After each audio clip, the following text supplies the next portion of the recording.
7월 2일 매일 성경 말씀 묵상을 시작합니다. 요한계시록 1장 9절부터 20절까지의 말씀입니다. 우리 같이 천천히 읽어보겠습니다. 나 요한은 너희 형제요 예수의 환난과 나라와 참음에 동참하는 자라. 하나님의 말씀과 예수를 증언하였으므로 말미암아 밤모라 하는 섬에 있었더니 주의 날에 내가 성령에 감동되어 내 뒤에서 나는 나팔 소리 같은 큰 음성을 들으니 이르되 보라 내가 보는 것을 두루마리에 서서 에베소, 서머나, 버가모, 두아디라, 사데, 빌라델비아, 라오디게아 등 7교회에 보내라 하시기로 몸을 돌이켜 나에게 말한 음성을 알아보려고 돌이킬 때에 7 금촛대를 보았는데 촛대 사이에 인자 같은 이가 발에 끌리는 옷을 입고 가슴에 금띠를 띠고 그의 머리와 털의 희기가 흰 양털 같고 눈 같으며 그의 눈은 불꽃 같고 그의 발은 풀무에 단련한 빛난 주석 같고 그의 음성은 많은 물소리와 같으며 그의 오른손에 7 별이 있고 그의 입에서 좌우에 날선검이 나오고 그 얼굴은 해가 힘있게 비치는 것 같더라. 내가 볼 때에 그의 발 앞에 엎드려져 죽은 자같이 되매 그가 오른손을 내게 얹고 이르시되 두려워하지 말라. 나는 처음이요 마지막이니 곧 살아있는 자라. 내가 전에 죽었었노라.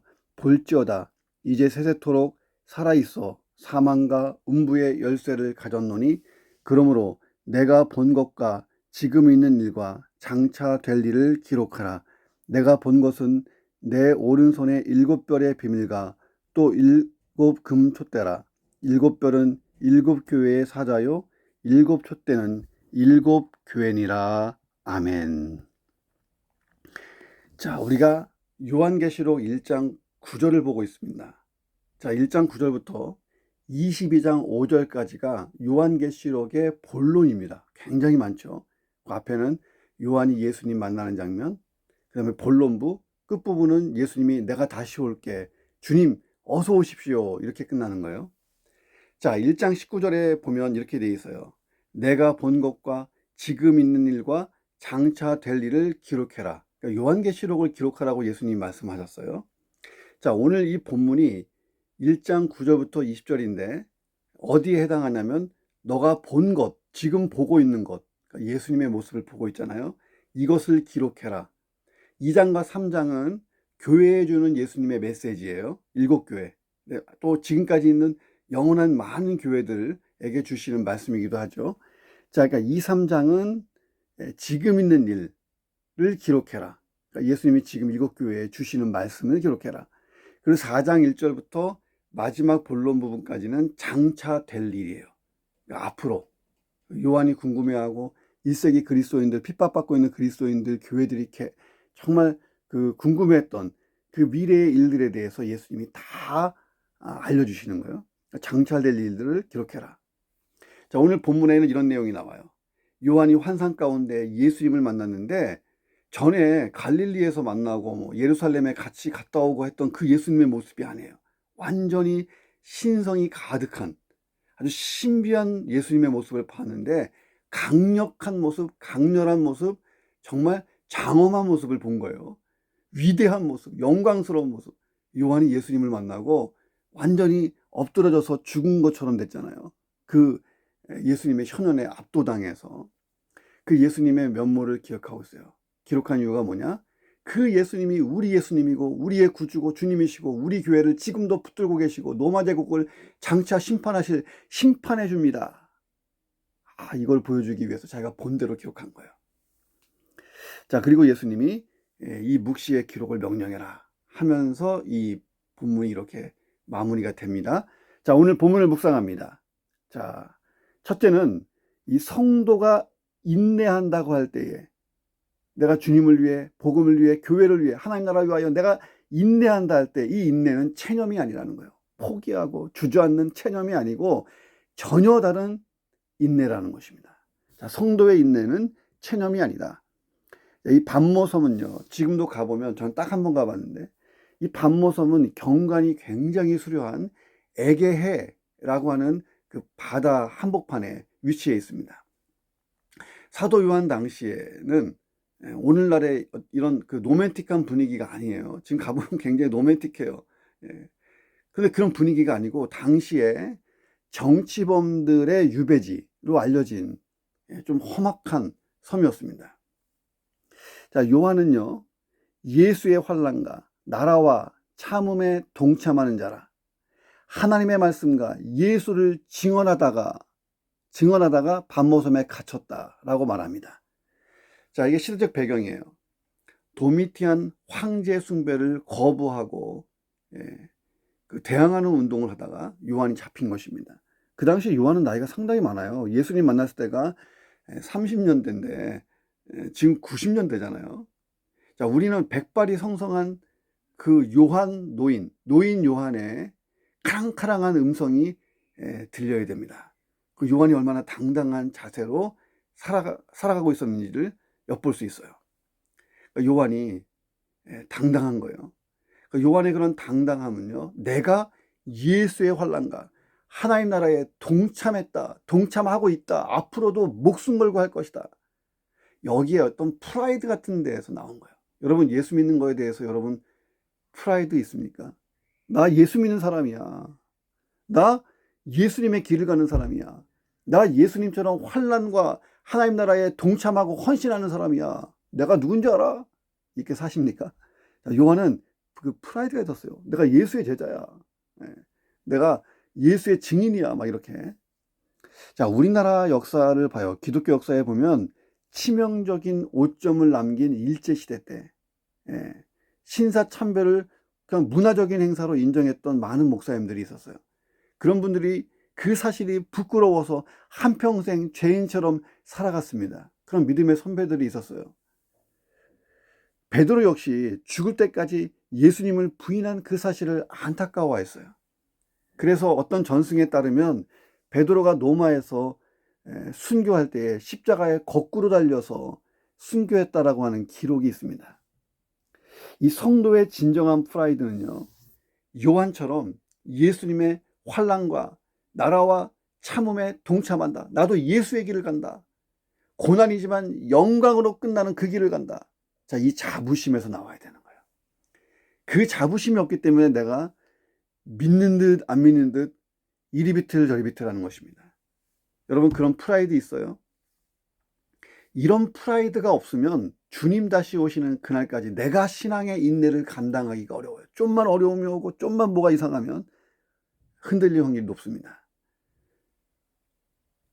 세상의 사람들처럼 체념 자주 할 수 있어요. 체념. 기독교의 참음이라고 하는 인내는요, 체념이 아니에요. 자, 세상에서 참는다 할 때는 보통 이런 것이 있어요. 내 힘으로 도저히 어쩔 수 없는 상황이기 때문에 피동적으로, 수동적으로 그냥 기다리는 거예요. 참으면서 기다리는 거예요. 쥐구멍에도 말이야, 벼뜰 날이 있다. 그 속담처럼 막연한 기대 속에 이 고통이 지나가기를 바라고 있는 거예요. 자신의 능력의 한계를 인정하는 상황에서 당하는 일이기 때문에 어쩔 수 없는 참음을 선택한다는 거예요. 다분히 피동적이고 수동적입니다. 자, 그런데 기독교에서 참는다 할 때 내가 예수님과 하나님 나라 위하여 참는다, 복음과 교회를 위하여 참는다 할 때 이 참음은 체념과는 전혀 다르다는 거예요. 자, 생각해 보세요. 요한 당시에 성도들이 고난을 피할 수 없었나요? 아니에요. 예수 믿는다고, 예수님을 주님이라고 고백한다고 황제가 주님이 아니라고 하는 것에 대해서, 황제 숭배를 거부하는 것에 대해서 막 죽음이 몰려오고 환난과 핍박이 오고 칼날이 목에 들어올 때 자기 신앙을 포기할 수 있었어요. 포기만 하면 얼마든지 잘 살 수 있었어요. 내 신앙 포기하면 고난받지 않고 살 수 있는 상황이었습니다. 그런데 그들은 오히려 이 고난을 스스로 선택한 거예요. 자의적이고 자발적인 결정으로 선택해서 이 고난을 일부러 맞이한 것입니다. 다분히 적극적이고 능동적인 거라는 거예요. 기독교에서의 참는다, 이 참음은요, 적극적이고 능동적인 거예요. 이것이 성경이 말하고 있는 참음, 인내인 것입니다. 그래서 우리 성도들은요, 고난과 역경 중에도 기쁨, 기도, 찬송 잃지 않는다는 거예요. 즐거워합니다. 그리고 또 참는 거예요. 자, 나는 오늘 참음 중에 있는가, 체념 중에 있는가? 자, 신앙을 가지고 세상을 살다 보면요, 참고 인내해야 될 순간들이 수도 없이 와요. 내가 믿음이 흔들리면 참다가 체념하다가 참다가 체념하다가 체념하다가 참다가 번갈아 할 때도 많아요. 그런데 오늘 이 말씀을 묵상하면서 우리 신앙이 성서적인 참음의 신앙이 되기를 주의 이름으로 축원합니다. 요한은 이 편지를 받는 사람들을 누구라고 부르냐면 형제라고 불러요. 그냥 형제가 아니에요. 예수의 환난과 나라와 참음에 동참하는 형제들이라는 거예요. 그 형제들은 요한과 형제 정도가 아니라 예수님의 형제들이에요. 자, 나도 예수와 그 형제들 속에 들어갈 수 있기를 주님의 이름으로 축원합니다. 생각해 보세요. 내가 주님 앞에 섰을 때에 나보다 먼저 이런 참음을 잘 감당했던 사도 바울과 베드로와 요한과 야고보와 무수한 사람, 스테판, 무수한 성도들, 나보다 앞서간 성도들, 잘 참고 영광 가운데 들어갔던 그들 만났을 때, 오 형제요, 오 자매요, 오 형제요, 예수의 형제자매들이요, 얼마나 영광스러워요. 그 대열 속에 내가 들어갈 수 있기를 주님의 이름으로 축원합니다. 두 번째는 이 교회는요, 예수님의 가장 소중한 보물이라는 거예요. 예수님의 마음속에, 그 예수님의 행하심 속에 가장 소중한 보물이 뭐냐? 교회라는 거예요. 예수님은 교회를 위해 이 땅에 오셨고, 교회를 위해 지금도 일하고 계시고, 교회를 위하여 장차 준비하실 것입니다. 자, 성경은 교회는요, 예수님의 피값으로 태어났다라고 증거해요. 예수님이 피값으로 치르고 그 교회를 만드셨다, 세우셨다는 거예요. 그러니까 교회는 예수님의 피로 값주고 산 교회예요. 그러니까 이것은 돈으로 환산할 수 없는 예수님의 보물인 거예요. 예수님의 보물 1호 교회예요. 교회. 본문을 보면 예수님이 얼마나 교회를 애지중지하시는지를 볼 수가 있어요. 자, 비록 제수의 신분으로 갇혀 있었지만 요한은 주일에 예배를 드렸어요. 혼자서.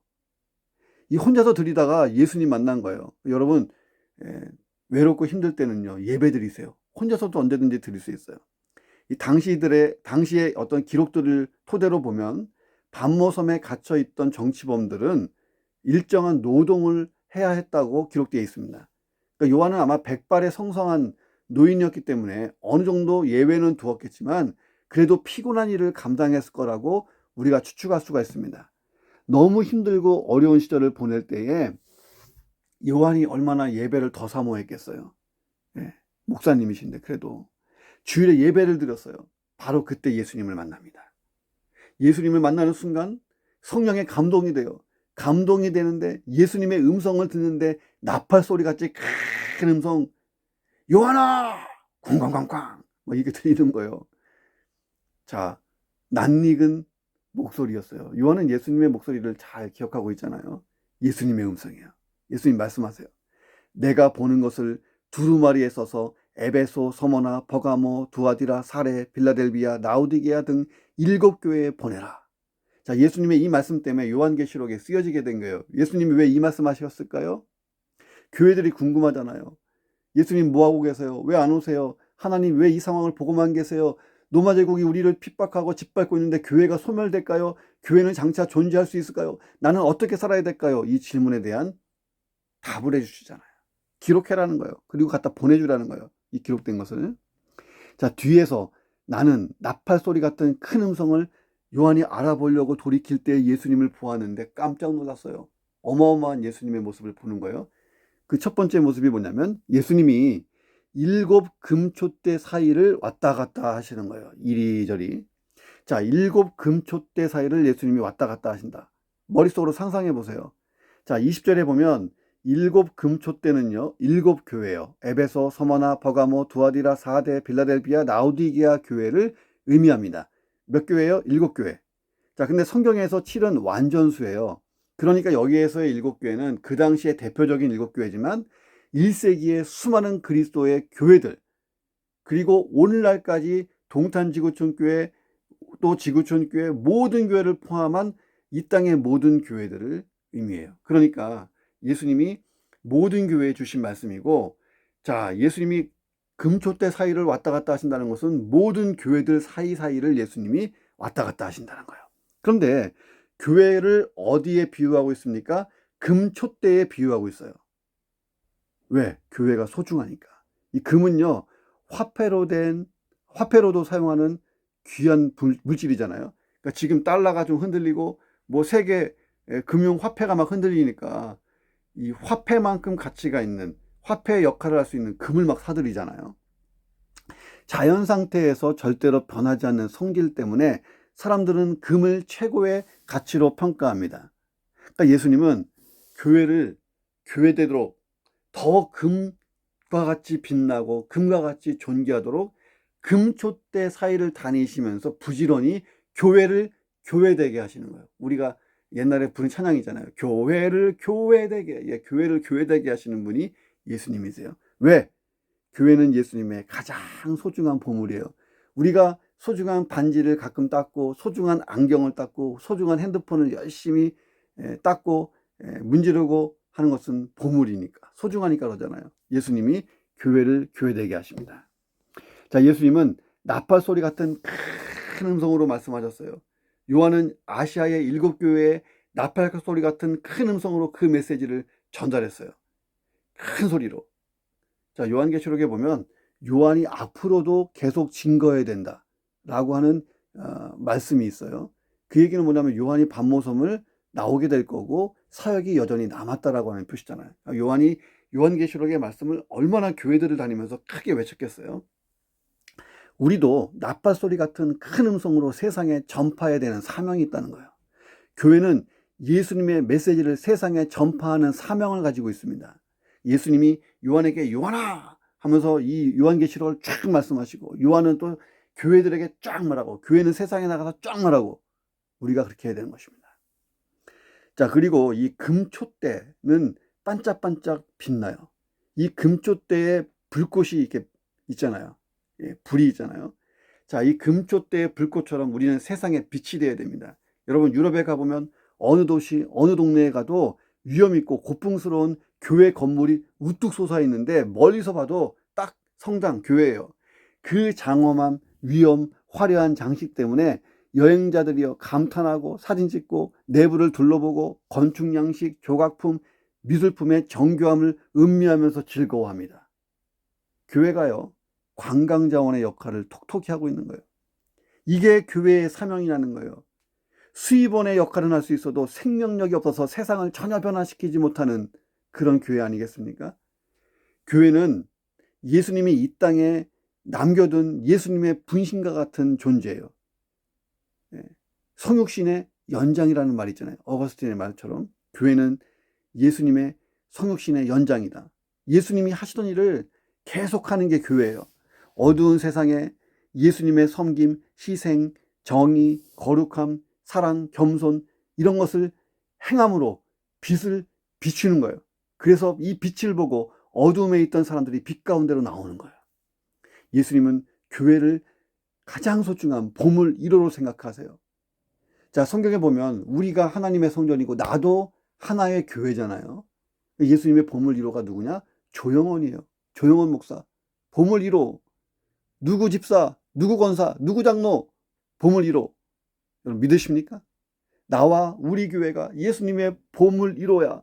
예수님은 오늘도 내가 예수님처럼 그리스도인답게 살도록, 교회가 교회다운 역할을 할 수 있도록 지금도 금쪽대 사이를 다니시면서 부지런히 일하신다는 거예요. 나를 위해, 교회를 위해 내가 그렇게 살고 우리 교회가 그렇게 살도록 기도하는 하루가 되기를 주님의 이름으로 축원합니다. 자, 마지막 세 번째는 이 예수님은요 모든 교회와 성도를 위한 대제사장이시다. 자, 이것을 요한이 증거하고 있는 거예요. 예수님이 금촛대 사이를 이렇게 다니시는데 요한이 예수님의 모습을 딱 봤어요. 머리에서부터 발끝까지 쫙 봤는데 엄청난 예수님의 영광의 현연의 모습을 보고 압도당해서 팍 쓰러져 갖고 기절해 버렸습니다. 자, 보세요. 구약시대 당시에 대제사장이 성막 안에 들어가면요, 또는 성전 안에 들어가면 그 안에서 이렇게 일하는데 하나님께 제사 드리는 게 제사장의 일이잖아요. 사명이잖아요. 성전 안에서 촛대 사이를 왔다 갔다 하면서 하나님 앞에 제사를 드렸어요. 그러니까 예수님이 촛대 사이를 왔다 갔다 하시는 모습이 구약 성경에 나타난 대제사장의 모습과 흡사했던 거예요. 요한은 예수님을 딱 보고 구약의 대제사장의 모습이네, 이렇게 생각했을 것입니다. 자, 예수님이 모든 교회와 성도를 위한 대제사장이 되신 거예요. 자, 우리는 뭐예요? 대제사장과 함께하는 제사장들이에요. 다시 말하면 작은 예수들이에요. 자, 교회와 성도를 위해서 예수님은 중보기도 하시며 성도의 기도를 하나님께 올려드리시고 그런 역할들을 하시는 거예요. 왜? 제사장이 그 역할을 했잖아요. 자, 그리고 교회와 성도를 보호하세요. 구약의 제사장은요, 이 백성들을 보호하는 역할을 했잖아요. 그러니까 요한이 본 예수님의 모습은요, 교회와 성도를 보호하시면서 하나님 앞에서 간구하시면서 또 하나님 앞으로 인도해 가시면서 맨 앞장서서 이 모든 일을 감당하는 대제사장의 모습이에요. 정말 참 목자, 우리의 영원하신 목자장이신 거예요. 그러니까 요한이 본 예수님의 모습 보세요. 세상이 감당하지 못할 강력한 모습이에요. 예수님 십자가에서 죽으실 때 처참하게 죽으시던 그런 모습도 아니고 그냥 갈릴리와 예루살렘에서 봤던 그 예수님의 모습이 아니에요. 근데 지금 어때요? 교회가 로마 제국의 박해를 받아서 짓눌려서 순교의 피를 흘리고 있잖아요. 자, 그런데 예수님이 교회를 보호하고 있는 모습을 요한이 본 거예요. 촛대를 왔다 갔다 하면서. 요한이 생각했어요. 야, 예수님의 모습, 저 강력한 모습으로 교회를 붙들고 계시니 교회는 반드시 이길 거야. 로마에게 승리할 거야. 그리고 요한계시록이 4장부터 쫙 환상 가운데 계시로 막 쓰여지는데 역사가 이것을 증명하고 있잖아요. 로마 제국은 망했어요. 교회는 영원히 존재합니다. 지금도 존재하고 있잖아요. 예수님의 모습을 보세요. 이렇게 묘사되어 있어요. 예수님이 발에 끌리는 옷을 입고 계세요. 자, 지금부터 머릿속으로 상상해 보세요. 발에 끌리는 옷을 입고 계세요. 발에 끌리는 옷은요, 고위층에 해당하는 자들이 입는 위험 있는 옷이에요. 발에 끌리는 옷을 입은 사람들은 구약시대에서는 제사장 또는 왕과 같은 고위층 사람들이 끌리는 옷을 입었어요. 자, 이것은 뭐냐면 예수님의 영광과 위엄을 상징해요. 세상 어떤 제사장이나 세상 어떤 왕이나 고위층에서 볼 수 없는 엄청난 영광과 위엄을 보았는데 예수님이 발에 끌리는 옷을 입고 나타나신 거예요. 가슴에 금띠를 띄었어요.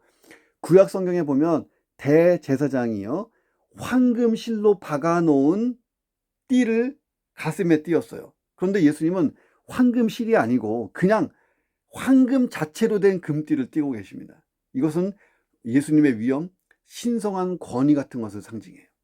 자, 그리고 이제 요한이 예수님의 머리카락, 제일 위에 예수님의 머리와 머리카락을 보았는데 하얀 거예요. 아주 막 흰 거예요. 신성, 순결, 완전성을 상징합니다. 그 예수님의 얼굴은요, 번쩍번쩍 빛나는 거예요. 해같이. 도저히 이 광채가 빛이 나서 요한이 쳐다볼 수가 없는 거예요. 이건 승리, 탁월성, 영광을 상징합니다. 예수님의 눈을 봤는데 불꽃이에요. 불꽃이 막 레이저 빔이 확확 나와요. 다 꿰뚫어 보시고 다 알고 계시고 모든 것을 다 주시하고 계시는, 그래서 철저하게 대적들을 심판하실 것을 예고하고 있는 거예요. 예수님의 입에서요, 날선검, 앞뒤, 좌우로, 앞뒤로 그냥 막 날이 번쩍번쩍 선 검이 입에서 팍팍팍팍 나와요. 예수님이 신실한 하나님의 말씀 증거와 이 신실한 말씀을 토대로 이제 심판하실 것이다. 입술의 말씀으로 심판하실 것이다. 이것을 상징하고 있습니다. 자, 그리고 많은 물소리와 같은 음성을 들었어요. 예수님의 음성이 그렇게 들리는 거예요. 영광과 위엄을 상징하고 있습니다. 그 예수님이 오른손에 7뼈를 쥐고 계세요. 7뼈는 7교회의 대표들, 이 사자들을 뜻하는데 모든 그리스도인이라고 우리가 생각하면 됩니다.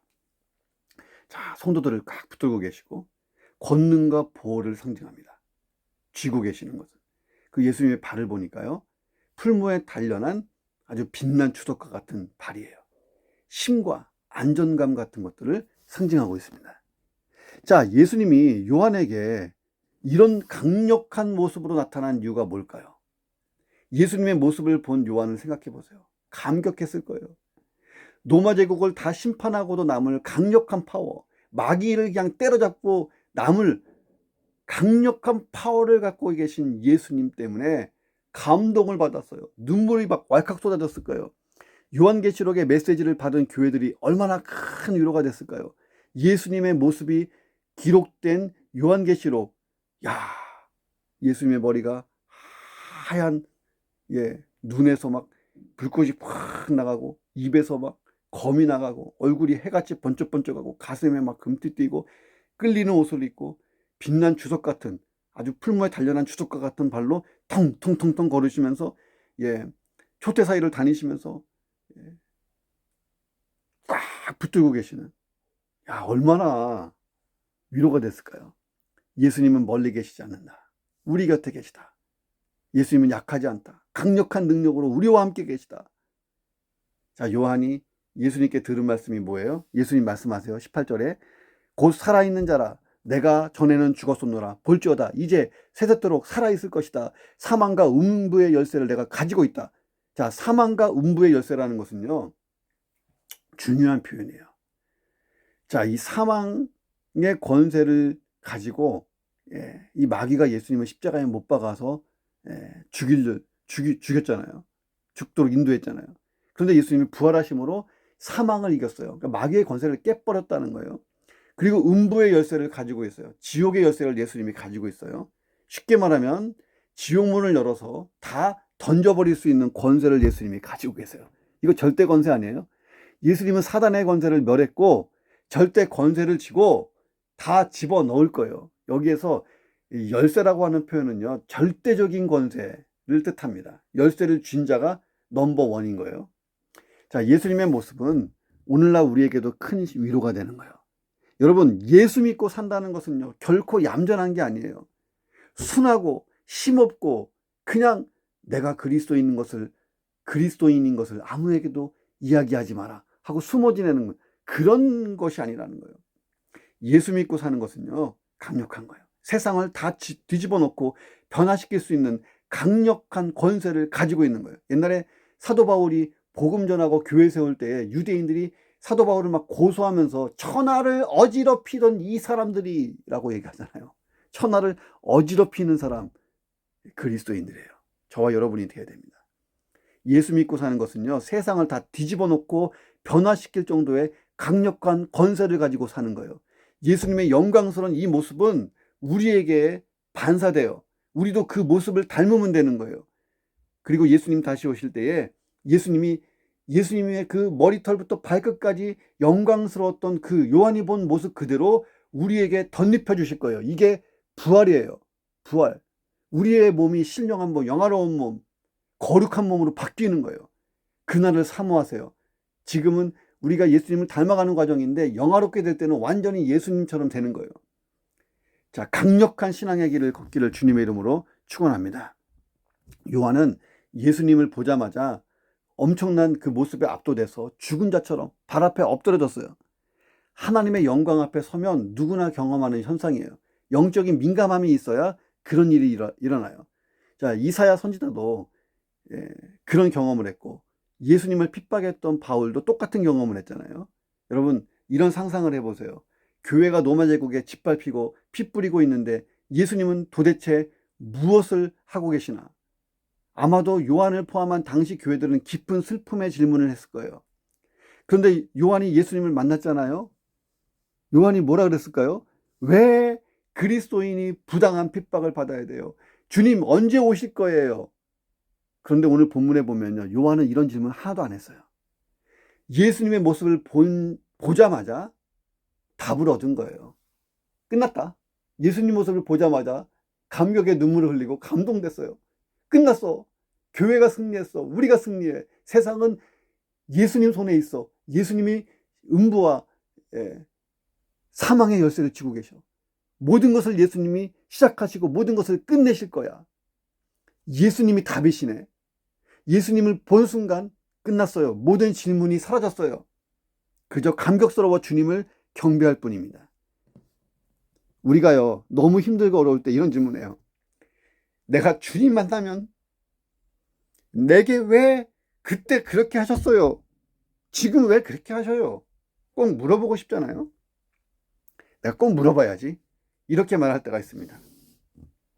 그런데 우리도요, 예수님을 진짜 만난다면, 예수님을 정말 경험한다면, 그 예수님의 임재를 내가 말씀 묵상하고 기도하고 찬양하는 가운데 딱 경험하면요, 아무 질문도 못해요. 왜? 예수님 자체, 예수님의 임재를 경험한 자체가 해답이기 때문이에요. 내가 너무 괴롭고 힘들고 어렵고 왜 나만, 왜 나에게 이런 질문이 온다면 하나님의 임재를 경험해 보세요. 찬양하고 기도하고 그 임재가 내게 완전히 충만하게 임할 때까지, 감동될 때까지 해보세요. 어느 순간요, 그런 질문이 사라집니다. 왜? 우리 주님 자체가 답인 거예요. 주님의 임재를 경험하고 나니 주님 자체가 답이네요. 주님이 처음과 마지막이시네요. 주님이 다 주관하실 것이죠. 내 미래는 주님의 선하신 역사 속에 있습니다. 그 선한 역사로 나를 채워주십시오. 자, 그러면 다시 힘을 내는 거예요. 요한이 요한계시록의 내용을 기록하는 사명으로 끝까지 달린 것처럼 내게 주신 사명을 가지고 끝까지 달려보시기를 주님의 이름으로 축원합니다. 기도하겠습니다. 제가 먼저 기도하고 오늘 이 세 가지 기도 제목으로 기도하시면 되겠습니다. 하루 종일 묵상해 보세요. 하나님, 내 인생에 어떤 상황이 오더라도 내가 예수 그리스도 복음을 위해, 교회를 위해, 하나님 나라 위하여 신앙의 참음, 신앙의 인내를 잘하게 하시고 체념하지 않게 하여 주시옵소서. 예수 믿는 것은 강력한 것입니다. 천하를 어지럽히고 뒤집어 놓을 수 있는 것입니다. 내게 능력 주시고 역사해 주시고 하나님 나를 새롭게 세워 주시옵소서. 하나님, 나와 우리 교회를 가장 소중히 여기시고 예수님의 가장 소중한 보물 되게 하시니 감사합니다. 예수님의 가장 소중한 보물인 나와 우리 교회가 비전과 사명을 잘 감당하게 하여 주시옵소서. 우리의 대제사장 되신 예수님을 다시 의지합니다. 다시 힘을 얻기를 원합니다. 내게 주신 사명을 가지고 계속 달리도록 역사해 주옵소서. 앞서가신 대제사장 예수님을 바라보며 나도 제사장 되어 세상과 하나님 사이를 연결하는 그 역할, 복음 증거와 교회를 세우는 역할, 하나님 나라를 확장하는 역할 잘할 수 있도록 역사해 주옵소서. 예수 그리스도의 이름으로 기도합니다. 아멘.